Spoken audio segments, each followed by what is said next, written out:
ये cosmetic gynaecology exactly है क्या ये?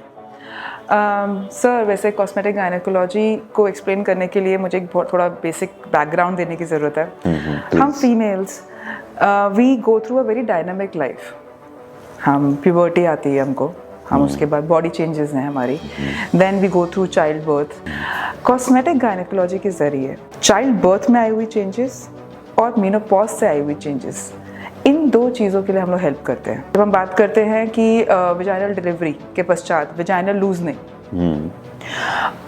यूरिन का लीक होना खांसने पे, छींकने पे, क्योंकि आपका पेल्विक फ्लोर पर भारीपन पड़ रहा है।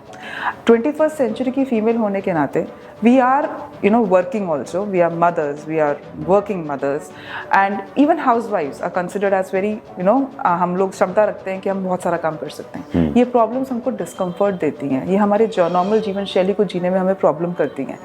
कॉस्मेटिक गायनेकोलॉजी आपको कॉन्फिडेंस देता है कि आप अपने चाइल्ड बर्थ से पहले की जो बॉडी है आप उसको पा सकते हैं और वैसे ही कॉन्फिडेंस और क्वालिटी ऑफ लाइफ से जी सकते हैं। बट क्या ये सेफ है? Absolutely, but there is two emphasis that I've always put. ये अगर एक ट्रेंड प्रोफेशनल ने करा हो एंड आपने पेशेंट सिलेक्शन अच्छे से किया हो, because it's very important to understand that one size does not fit all. Results can vary. तो आपका कहने का क्या मतलब है, क्या ये हर विमेन के लिए नेसेसिटी है? Yes. करवाना ही चाहिए? Yes. कॉस्मेटिक गायनेकोलॉजी सिर्फ नाम से कॉस्मेटिक के ऊपर जाता है, अपीयरेंस के ऊपर जाता है, पर ये फंक्शन, डिस्कम्फर्ट और कॉन्फिडेंस तीनों पे वर्क करता है, क्वालिटी ऑफ लाइफ पे वर्क करता है। So it is a necessity actually. Surgical procedures की ज़रूरत पड़ती है।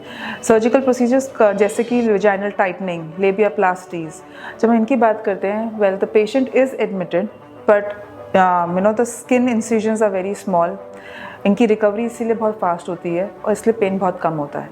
नॉन सर्जिकल टेक्निक्स एक्चुअली में हॉस्पिटलाइजेशन की ज़रूरत ही नहीं है। ये ओपीडी प्रोसीजर्स हैं, zero down time, zero pain, zero incision, zero burn and zero care की साथ में।